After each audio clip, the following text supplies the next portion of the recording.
다윗의 징계 참회시라는 제목으로 말씀을 전합니다.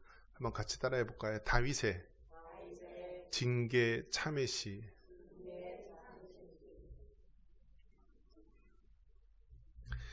예, 이 작품 중에서요, 이제 문학 작품 중에서 소설도 있고요, 또 뭐 역사도 있고, 또 어떤 전문 서적도 있고요, 또 시도 있고, 또 여러 가지 문학 이 장르가 있습니다.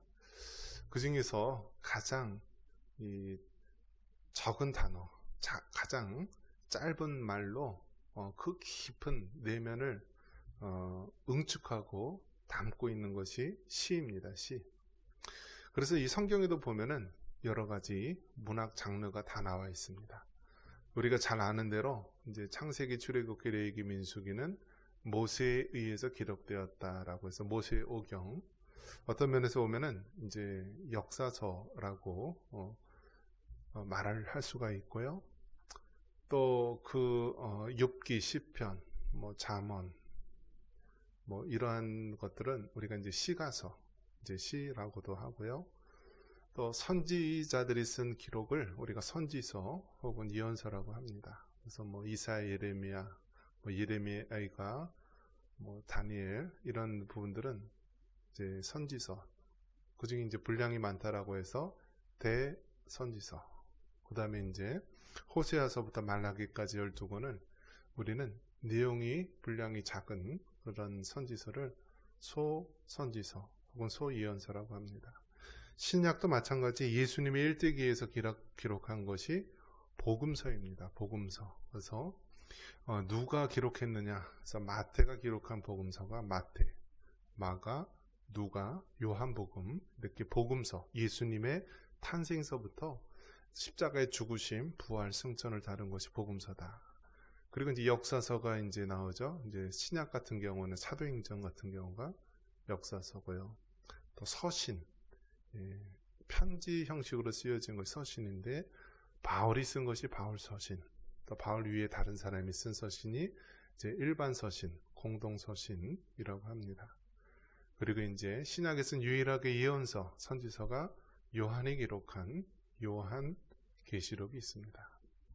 그래서 성경을 보면은요, 아주 아주 다식, 아주 너무나 이 많은 장르에 대해서 공부를 할 수가 있는 거예요. 그래서 과거에, 뭐 지금도 마찬가지지만 성경 말씀만 하나로 제대로 알면은요, 지혜로워져요. 똑똑해져요. 공부 잘하는 멍청이가 있습니다. 여러분 누구일 것 같아요? 공부 잘하는 멍청이들. 그러니까 어릴 때서부터 아주 그냥 과외 선생님 붙여줘가지고요, 기계처럼 뭐 외우는 거를 달달달 외우는 거야. 선행 학습에서 막 외우는 거야. 그러니까 시험은 엄청나게 잘 봐요. 시험은 쪽집게 과외 선생님이 뭐 다 문제들 가르쳐 주죠. 그것만 달달달도 배우죠. 그러니까 시험은 잘 봐요. 그래서 인류대, 서울대도 가요. 그런데 어떻죠? 지식은 많이 늘었을 줄 모르지만은 삶 속에 지혜가 없는 자가 너무 많다는 거예요. 그러니까 겉으로 보면은 아주 뭐 인류대, S대 나온 엘리트처럼 보이지만 하는 행동들 보면은요, 정말 다 멍청하고요, 다 나라를 말아먹는 그런 사람들이 있어요. 우리나라 누가 다 정권이나 이런 걸 다 잡고 있죠? 어느 대학 출신일까요? 당연히 서울대 출신이에요. 서울대 출신. S대 출신. 그 S대 출신들이 특성이 뭐냐면 자기 똑똑이에요. 자기 똑똑이. 내가 S대 나왔는데 이 서울대 중에서도 가장 힘들다고 하는 법대를 나왔는데, 그래서 평생 동안 자기가 제일 똑똑한 사람으로 알고 있는 거예요. 그러다 보니까요, 다른 사람이 나한테 싫은 소리를 하면은요, 못 참는 거예요. 지혜가 없고요, 미련하고 어리석은 것입니다. 그러한 사람들이 지금 우리나라를 이끌고 있다는 것. 그런 가운데서도 우리나라가 아직까지 유지되고 있다는 것이 하나님이 보호하사 우리나라 지켜주시는 줄 믿습니다. 여러분 보면은 숨은 영웅들이 있어요. 숨은 인재들을 하나님께서 심어주신 것이지 겉으로 화려하다고 해서 그 사람이 정말 지혜롭고 시대를 이끌 만한 능력이 있는 사람이 아니다라는 거예요. 그래서 여러분 성경 말씀을 우리가 정말 잘 깨달아 알고 성경 말씀대로 순종하며 살아갈 때 이 세상에서 지식만이 아니라 지혜롭고 이 세상에 선한 영향력을 끼칠 하나님의 사람이 될 줄 믿습니다. 우리가 이번에 이제 작년 12월 3일 계엄령을 통하여서 이제 알게 된 것이 무엇이냐면 새롭게 등장하는 단어가 있어요. 뭐죠? 카르텔이라고 하는 단어입니다. 카르텔. 그래서 뭐 흔히 이 뭐 법조인 카르텔, 뭐 마약 카르텔, 뭐 별하별 이 말을 엮어서 카르텔이라는 말을 쓰는데요. 원래 이 카르텔이란 말이 독일어에서 나왔다라고 합니다. 그래서 경제 용어이기도 한데요.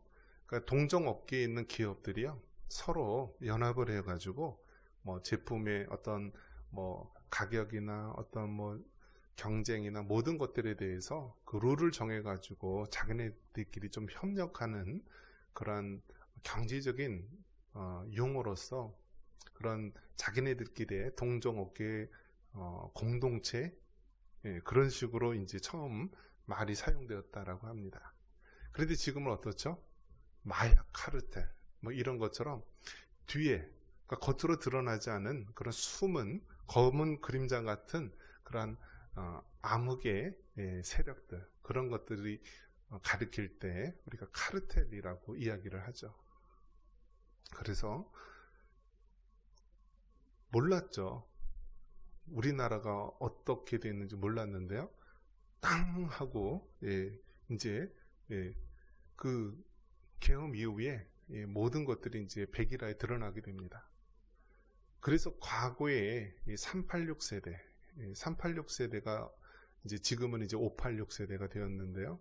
이게 무슨 뜻이냐면 나이가 50대, 뭐 60대 된 사람이고 그 80년대에 대학을 다니고 또 60년대에 태어났던 사람들을 우리가 그 당시에는 386, 지금은 이제 나이가 들어서 586이 되었는데요. 이제 그 세대들이 과거에 데모하고 그러면은요, 군대도 안 보냈어요. 군대도 안 보냈어요. 이 정청래 의원 같은 사람은 뭐 문화원 뭐 이런데 뭐 화염병 던지고 막 그래가지고요 감옥에 가고 군대도 안 간 그런 사람인데요. 그 당시에는 그렇게 데모하고 뭐 어떤 좌편향 그런 운동권에 있던 사람들은 정치나 이런 공무원 쪽에 발을 들여놓지 않을 거로 생각을 했습니다.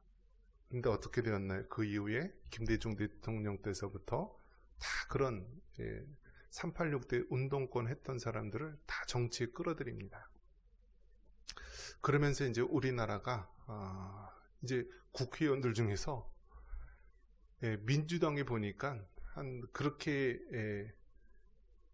국가보안법으로 걸린 사람이요 한 20-30명인가요? 그렇게 조사가 되고 다른 법으로 또 이렇게 한 사람들을 보니까 이 범죄자들 그런 사람들이 굉장히 많이 나온 것을 보게 됩니다. 그러니까 입법부 국회의원들 중에서도 그 나름대로 어떤 좌파 사상을 가진 또 그 가운데에는 뭐 사회주의 레닌주의도 있고요.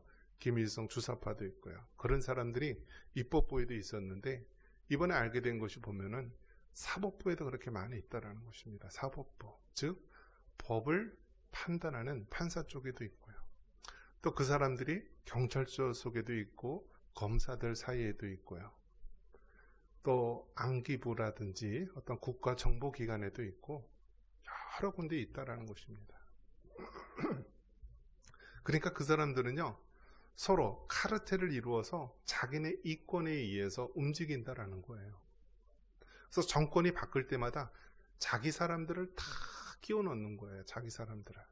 그러니까 좌파 정권이 들어서면은 좌파인 경향의 사람들이 다 그 각 기관에 사법부를 비롯한 모든 사람들을 들어와서 자기들 나름대로의 카르텔을 이룬다라는 것입니다. 우파 정권이 들어서면 또 반대로 반대쪽이 다 숙청되고 또 우파 성향의 그러한 사람들이 다 이렇게 들어오고요. 무엇을 말하려고 하냐면 이 세상에는 기준이 없다라는 거예요. 저마다 사람들이 자기 소견에 옳은 대로 내가 이런 쪽에 있으니까 내 쪽 사람들, 요즘 한참 물이되는 게 무엇입니까? 사법부에도 우리법연구회, 세계인권연구회라는 이름으로 그런 좌파 성향의 사람들이 그렇게 한 모습을 이뤘다라는 거예요. 헌법재판관 지금 현재 8명 중에서도 우리법연구회 소속이 3명이다라는 것입니다. 이러한 가운데서 예수님을 믿는 사람으로서 우리는 어떻게 해야 되느냐? 우리는 어떻게 해야 되느냐? 한번 따라해 보겠습니다. 성경적 가치관을 갖고 이 세상을 변화시키자. 여러분 생각해 보십시오. 이 공산주의, 사회주의 이 사상이요, 독일에 있는 마르크스에 의해서 생겨난 사상입니다. 그들의 주장이 뭐냐면 이 자본주의는 그 태생 자체가 잘못돼서 자본주의 나라는 다 망하게 되어 있다는 거예요.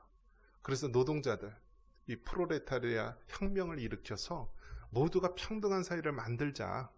그것이 이제 사회주의, 공산주의 이론입니다. 그런데 정작 독일의 유태인이었던 이 마르크스는요, 자기 나라에서 쫓겨났어요. 그래서 나중에는 참 망명해서 영국에서 죽었나 그랬는데요. 그것을 실제적으로 사용한 나라가 어딘가요?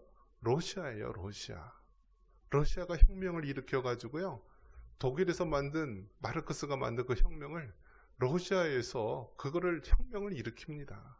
그래서 러시아가 어떻게 됐나요? 공산주의 국가가 되었죠. 그래서 러시아를 비롯한 나라, 또 중국도 어떻게 되었나요? 중국도 공산주의가 이제 세력이 확장해서 결국 이제 대만으로, 원래 자유주의 진영은 대만으로 쫓겨나게 되었고 결국 그 공산당 세력이 중국 땅을 점령했고, 또 우리나라는 어떤가요? 해방되자마자 김일성이라는 자가 러시아와 또 중국을 등에 업고요, 전쟁을 일으키지 않았습니까? 그래서 우리나라도 당연히 공산화가 될 수밖에 없는데 하나님의 은혜로요, 미국을 중심으로 한 그러한 자유주의 진영이 얼마나 많은 사람들이 희생해서 이 땅의 자유민주주의와 시장경제의 나라, 지금 얼마나 잘 사는 나라로 만들어 주셨습니까? 그런데 우리나라가 이렇게 아픈 역사를 갖고 있는데 1990년도에 소비에트 연합이라고 그랬죠. 소련이 무너졌습니다. 그러면서 이제 공산주의가 없어지나 했더니요, 그 공산주의 세력들이요, 즉 사회주의, 레닌주의 쫓던 사람들이 다 흐지부지 되니까 한쪽 분파였던 그런 김일성주의, 종북 좌파 그 사상을 가진 사람들이 바로 이 세상을 이제 주도권을 잡고 일어서기 시작한 것입니다. 그래서 여러분 어떻습니까? 지금도요, 나라를 이끄는 사람들을 보면은 그 386, 지금은 586 세대들이 그렇게 정치나 또 사법부나 모든 것에 카르텔을 이루어서 자기들만의 세계를 이루려고 한다라는 사실입니다. 그래서 만약에 이번에 그러한 계엄령이 있지 않았다면 우리 사회가 이렇게 공산화로 간접으로 오염되었다라는 것을 아무도 자각하지 못했을 것입니다. 이럴 때 하나님께서 우리 믿는 그리스도인으로 하여금 이 나라가 잘못된 곳으로 가는 것을 깨어나게 하신다라는 거예요. 깨어나게 하신다. 그래서 여러분, 지금 우리나라에서 우파 진영에서 정말 이 나라를 지켜야 된다, 그렇게 일어난 사람들이 보면은 다 그리스도인들이에요. 그리스도인. 광화문 쪽에 있는 정광훈 목사님이 있는데 사실은 좀 위험하죠.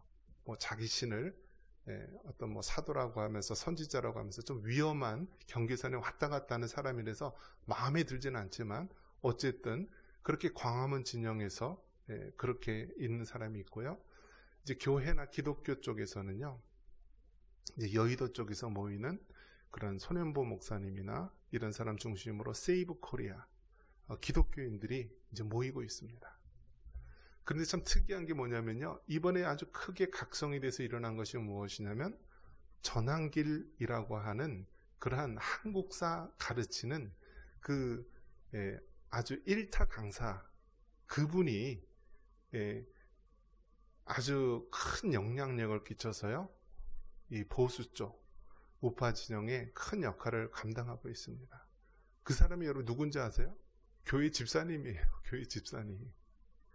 그러니까 무엇을 얘기하는 것입니까? 우리가 예수님을 믿고 하나님의 말씀대로 살아가려고 하는 사람은 이 세상 돌아가는 것이 잘못되었을 때 가만히 있을 수 없다라는 것입니다. 검은 암흑의 세력들, 그들만의 카르텔을 이루고 입법부와 사법부와 모든 곳곳에서 이 나라를 흔들고 있는 그 어둠의 세력에 대해서 일반 사람의 힘으로 막을 수가 없지 않습니까? 그래서 하나님께서 믿는 사람들을 곳곳에서 각성하게 하고 일어나게 하고, 이것은 잘못됐다, 이렇게 하면 우리나라가 망한다, 이렇게 하면은 정말 기뻐할 일이 아니다 하면서 믿는 사람들이 일어났다라는 것입니다. 여러분, 공산주의자들, 사회주의자들, 그 사람들의 특징은요, 유물론자들입니다. 유물론자. 유물론은 무엇이냐면요, 모든 세상 모든 것들이 물질로 이루어졌다라고 하는 사람들입니다. 그러니까 사람도요, 영혼이 있다라고 믿는 것이 아니라 사람도 유물론에 의해서 보는 사람들은요, 그냥 물질이에요. 개나 돼지나 그런 짐승하고 똑같은 게 사람인 거예요. 사람인 거예요. 그래서 유물론자들, 마르크스 레닌주의, 공산주의, 종북 사상을 가진 사람들은요, 제일 미워하는 자들이 누구냐면요, 기독교인들이에요. 교회를 제일 싫어해요. 또 교회에서 가장 경계하는 것이 무엇이에요? 바로 유물론을 가지고 있는 그러한 종북 좌파나 마르크스 레닌주의 그런 가진 사람들이에요. 왜냐? 태생 자체가 저쪽은 물질로 이루어졌다라고 하는 유물론 사관에 사로잡힌 사람이고, 예수님 믿는 사람은 그렇지 않다. 사람은 물질로만 이루어진 것이 아니라 영혼을 가진 자이다.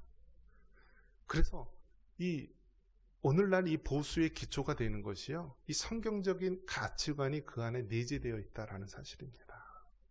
그래서 개인의 가치를 중요시하고요, 결과도 중요하지만 그 과정도 중요시하고, 성경적인 진리, 가정의 소중함을 강조하는 것입니다. 이것이 바로 보수 우파의 성향입니다. 반면에 좌파의 성향은 어떻습니까? 그 프랑스 그 혁명의 영향을 받은 이 좌파의 그 세력들은요, 그 유물론적인 인본주의적인 사상이 사로잡혀 있고요, 그들은 평등이란 이름하에 자기들만의 카르텔을 이루고요, 세상을 지배하려고 하는 것입니다. 오늘 이 시편 38편에 다윗이 말하는 것입니다. 하나님 앞에 탄원하면서 참회하는 시입니다. 참회하는 시.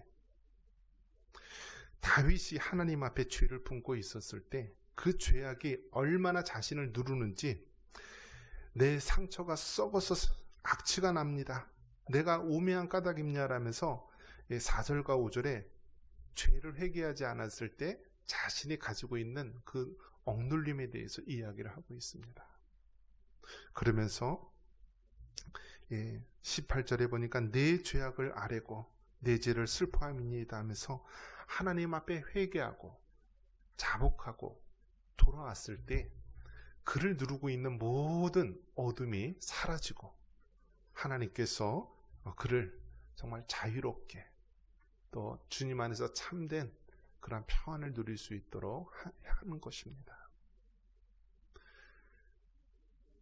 세상 흔들리고 혼란 가운데 있을 때 우리 그리스도인들, 교회에 다니는 많은 성도들이요, 나라와 민족을 위해서 기도하지 못했고 나 살기 위해서 바빴고요, 내 자녀들 키우느라가 바빠서 정말 이 나라가 어떻게 돌아가는지, 이 민족이 어떻게 돌아갈지 아무런 관심도 없이 살아왔습니다. 그러나 이번 일이 터지면서요, 많은 교회와 성도들이요 자각을 하기 시작합니다. 그리고 정말 우리나라를 이루는데 1등 공신이었던 그런 기성세대들이요, 안 되겠다, 이 나라가 이렇게 되다가 망한다, 우리 자녀들, 우리 손주들 이렇게 해서는 안 된다라면서요, 그 추운 영하 몇십도 엄동설안에도요, 그 할아버지 할머니 뻘 되는 분들이요 다 거리로 나와서 이 나라의 잘못된 것을 외치지 않았습니까? 우리가 정말 하나님 앞에 이 나라 민족이 잘못된 길로 가는 것에 대해서요, 우리가 강 넘어 불구경하듯이 하는 것이 아니라 정말 주님 앞에 참여하는 마음을 가지고요, 이 나라 민족을 위해서 우리가 기도하고 우리가 매달려야 할 때입니다. 배가 침몰하면은요 다 같이 죽는 거예요. 이 나라가 망하면은요, 뭐 교회 다닌다고 예수님 믿는다고 나만 괜찮은 것이 아니에요. 같이 망하는 거예요. 같이. 저 북한의 김일성이 처음에 얼마나 기독교인들, 목사님들 이용을 해먹었습니까? 그 목적을 이루자 제일 먼저 교회 다니는 사람들 다 숙청하고 죽이고요, 아우짓 한강으로 다 보내지 않았습니까? 김일성의 삼촌이 목사님인데도 불구하고 그렇게 악한 짓을 하지 않았습니까? 우리 믿는 그리스도인들 정신 차리고 정말 다윗이 하나님 앞에 정말 하나님 앞에 자복하며 회개하며 기도했듯이요, 우리 이 땅에 있는 그리스도인들 나라 민족을 위해서 기도할 수 있기를 바랍니다. 그리고 또 감사한 것은 또 오늘 또 윤석열 대통령 그 체포가 잘못됐다라고 판사가 판결을 내어서요, 이제 그 서울구치소에서 나올 거라고 얘기를 합니다. 그래서 얼마나 감사한 일입니까? 우리가 더 깨어서 기도하고요, 하나님 앞에 이 나라 민족이 정말 하나님이 원하시는 방향으로 나아갈 수 있도록 기도해 주시고요, 그리고 정말 더 나아가서 우리가 통일한 국가, 열방 선교를 감당할 수 있는 나라 민족 되게 해달라고 우리가 기도해야 될 줄 믿습니다.